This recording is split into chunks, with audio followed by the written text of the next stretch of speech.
SketchUp is a wonderful program for creating all sorts of terrific models, and you can even use plugins to render in it, but sometimes it's the sad truth that people want to use other programs out there for their modeling, construction documents, and rendering.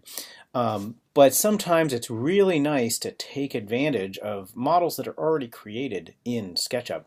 And the big example is, let's say I'm working in Revit, which is an Autodesk program, but I want to use these table and chairs in that program, and I want them to render. First of all, you can go to the 3D warehouse, and any object that you find in that 3D warehouse, and I searched for some dining room tables here, you will find that some are created in SketchUp, probably most, but many are actually created in other programs, AutoCAD, 3ds Max, and converted to SketchUp drawings. Any 3D content that works in SketchUp can work in Revit. Sometimes it needs a little manipulation, and there's a couple major steps that you need to take to get it to render properly. First, preparing the model in SketchUp is what you need to do, putting things on proper layers and removing all paint. Then bringing it into Revit, often you'll want to put it inside a family so that it behaves like other similar objects, in this case furniture. And then in Revit you can't paint it the kind of normal way using the Apply Materials button. You'll need to use something called the Object Styles. So let's go through those steps here. First of all, preparing the model, I like to get rid of any extraneous objects. Okay, so there's the scale figure. I'll delete him. You might also want to view any hidden geometry and see if there's anything hidden in your model. And this is particularly true when you get things off of 3D Warehouse, or Form Fonts is another source for great models. Sometimes people hide things that you don't want to see, and that will surprise you when you get to Revit. Anyway, the next thing that you'll want to do is create a couple of layers representative of the different materials in the model. Every material in this model, it won't translate when we get to Revit, so you'll need to put objects that you want to be of specific material on a layer for that material. And I'll just create a few here for the different materials that are visible. Black lacquer is one. I'm going to go with maybe beige lacquer for the other one, and I'll just call the last one fabric. Probably don't need to be any more specific than that. And then you need to put these objects on those layers. And the way that you do that, you double click, use the select command and double click on an object. And often you have to kind of drill down to find the original object. So for example, if I want to put this seat back onto the black lacquer layer, see how I've selected the component and double clicked on it to edit, but there's a subgroup within this, and you can keep going, and oh, now there's a component that's inside the group. Go to that. Oh, there's a group that has this seat back. Need to keep drilling down. Oh, there we go. I can finally get to the point where I'm selecting the seat back. I've hidden the rest of the model, by the way, just for clarity. You can see that it brings up the entity info here. I've opened the entity info dialog box. I can just choose the black lacquer layer, okay, and exit out of that element. I can go to the next element, paint it, or sorry, change its color to, what did I say this is? Oh, this is black lacquer also, okay. And these guys are fabric. I can triple click on these objects, by the way, to change their layer to fabric. Okay. And oh, this one too. There we go. Layer fabric. And what are we missing? Oh, we missed the table, right? Go to the table. This guy here is looking like it's going to want to be the beige lacquer. This guy here is going to want to be the black lacquer. A little tedious. Make sure we got all the elements here. Beige lacquer, right? So there we go. And you might say, how do I know that I got everything? Well, there's a little trick. You can force SketchUp to color by layer. And when it does this, the colors that you see are going to be representative of the layers. And of course, some of these look a little similar. So let's choose, I don't know, let's choose brown or something. Oh, I like going to the crayons on the Mac version. I don't know why, I think that's kind of funny. Just close that, go back and color by layer, and you should see a nice colorful scheme here. Okay, now that's step number 1 of many in preparing the model. The other thing that you need to do is all objects need to be on, need to have no paint on them whatsoever. What I like to do, and this may not be the best modeling practice, but I find that it's the only way that I can be assured that everything is painted correctly, is I basically explode this model until it's all the way back down to its constituent parts. Now, if you're in the middle of design, and you're still creating components and modifying the design, I would not recommend doing this. I would save a copy of this model and explode everything in that one, because you don't want to mess up your model. Those groups and components are really there to help you model. But anyway, keep exploding until there's nothing left to explode. I use Command A or Control A on a PC to select all the objects. And right now you can see their material is, there's a little question mark, and that basically is SketchUp's way of telling you that they're painted different materials. You can actually just double click on the default material, and it should, in theory, make those the default material. Oh, right, except I'm coloring by layer.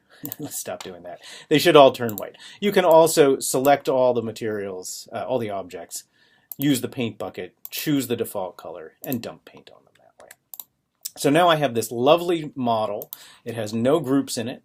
Nothing is painted, but it is set up so that the layers, the materials are on different layers. What you'll do, save this model so that you can go back to it in case something goes horribly wrong. But then what you'll want to do is export this model as a 3D model. And let me just close some of these windows here. And just make sure that you choose AutoCAD file. And of course, you'll want to save it into a folder that makes sense for your project. Also, you'll want to check the options. There are a number of things that you can export. Typically, you don't want to see text, dimensions, or construction geometry, but you do want to see edges and faces. What I sometimes do is choose an older version of AutoCAD than is the current one, partly because I'm never totally sure which version of Revit I've got and which version of AutoCAD it happens to read. So it doesn't really matter a whole lot. AutoCAD versions are backwards compatible, but it's always good to make sure that you've got the right version.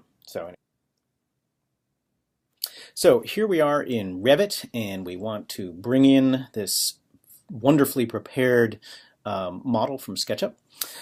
You could start a new project and just import it into a new project directly. That works fine, and actually the process for applying materials works the same.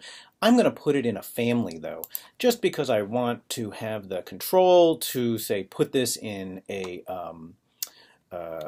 chart, a schedule. I want to be able to override materials and different views if it becomes necessary. And this is a piece of furniture, so I'm going to put it in the furniture, in a blank furniture family. Okay, and I'm not going to explain the whole family modeling environment for you. However, let it be said that the process for inserting an outside document into a family is exactly the same as in a main Revit model. You go to the Insert ribbon, choose Import CAD, and then browse to find your object. Now, normally you leave the colors as are. You don't have to. You can force it to be black and white, which actually looks a little better. But I'm going to leave them colored because it helps me illustrate the layers. The other thing is that Revit will automatically insert this into your project based on the origin of the base model or some center-to-center arrangement.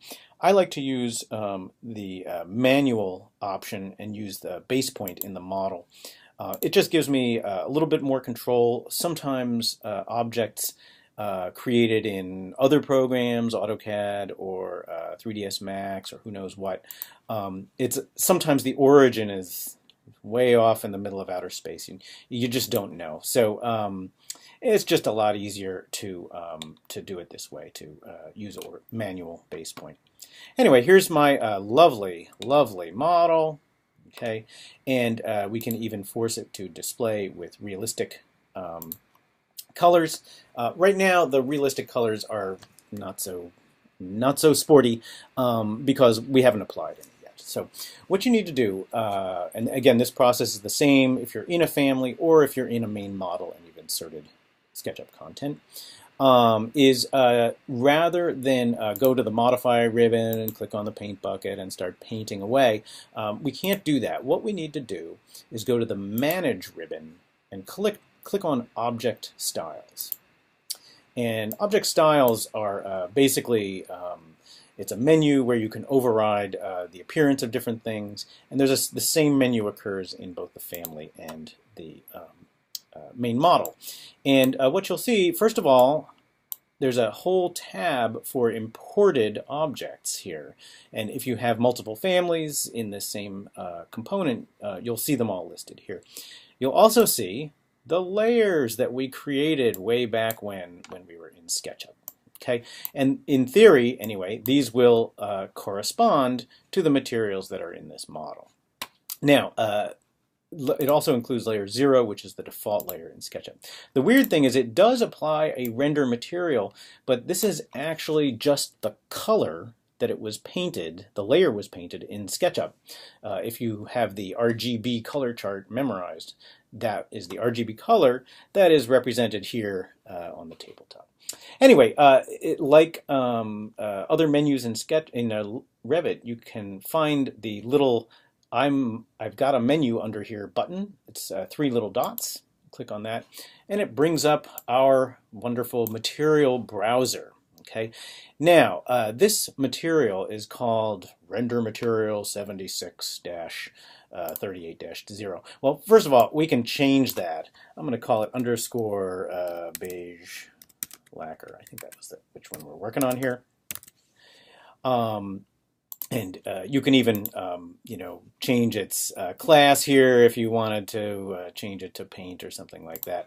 I generally use the render appearance for the shaded graphics, just because I often run things in shaded view, not realistic view. I find my computer runs a little faster that way.